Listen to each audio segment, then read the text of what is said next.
Welcome back to Portland. If you were to ask somebody which beverages Oregon was known for, they would tell you beer or coffee. Would it surprise you to know that in 2023, Oregon had more distilleries per capita than any other state? Today, we're going to talk to Jill Kuehler, founder of Freeland Spirits, about what her distillery does differently that makes them stand out from the rest. From there, some friends are going to join me for a tour and a tasting of their celebrated gins and whiskeys. It's almost happy hour. Let's go.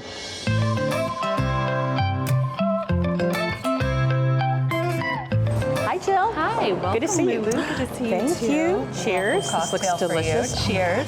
It's beautiful. I'm excited to talk to you about Freeland. All right, let's go have a seat.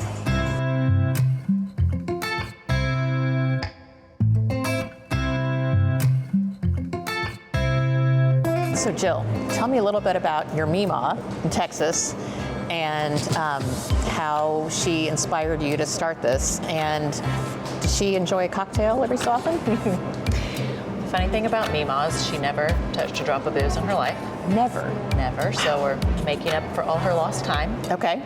But I fell in love with food and agriculture in her garden.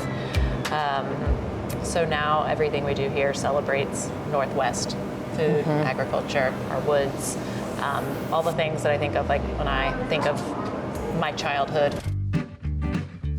Freeland has quite a unique supply chain. Tell me a little bit about that and what makes you different from other distilleries in the state. I was running Zenger Farm, a nonprofit education farm in East Portland for about 7 years. And while I was there, I got to know my good friend, Corey Carmen. She raises grass-fed beef in Eastern Oregon. I do know those, they're great. Most delicious beef.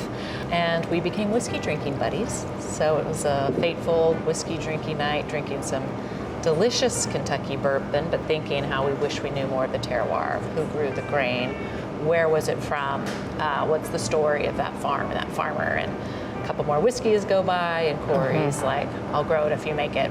And that was the birth of Freeland. We source also from Camas Country Mill. Tom and Sue Hutton are the owners there. They grow a lot of our rye as well, and then they also mill it exactly to the specs that we want for our process. I knew I wanted a female master distiller. I knew I wasn't going to be the distiller. I don't have a background in distilling. So I, at the time, there were truly only a handful of female distillers in the world. One happened to be in Bend, Oregon, and I heard of this gal, and I went out there and pretty much threw her over my shoulder and brought her back here, and we started making Freeland gin. So what we were really trying to go for with the gin was like, what would my childhood in Mima's garden taste like, plus booze? So we really wanted fresh ingredients, and Molly, with her background in chemistry, knew of vacuum distillation. Okay. We didn't want like the fresh ingredients to go through traditional heat distillation, so we're one of only 2 distilleries in the world that we know of that combine the 2 distillation processes to make our gins. That explains why you're so far apart from the rest of the pack. Yeah, when you smell those gins, you're picking up a lot that comes off that freshness that comes from the rotovap. As a woman in a male-dominated field, did you have any roadblocks getting started? I mean, there's so many roadblocks getting started, and there continues to be roadblocks, of course, but I think there's also benefits. It adds to our story. My background is in nonprofits, and when I was starting this, I really wanted to bring that sense of community to this business. The way we figured out how to do it is to highlight a female or a female identifying work owning in every quarter who's doing really inspiring work.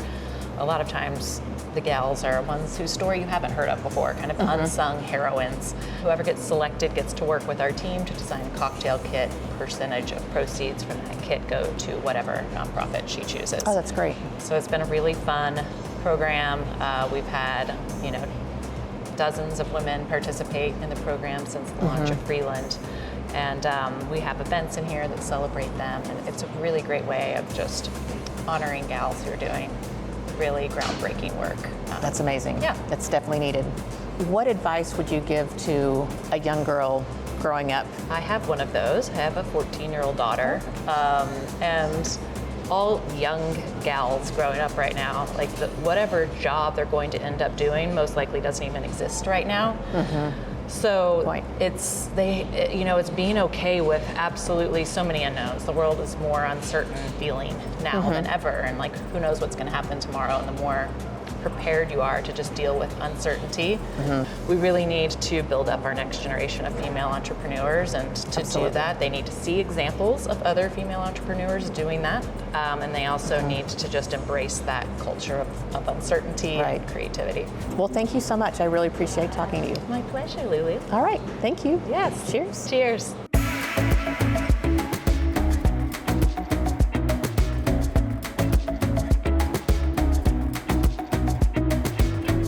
Thank you for joining me on our outing to Freeland Spirits. For the American Dream TV Network, I'm Lulu Barker. Cheers.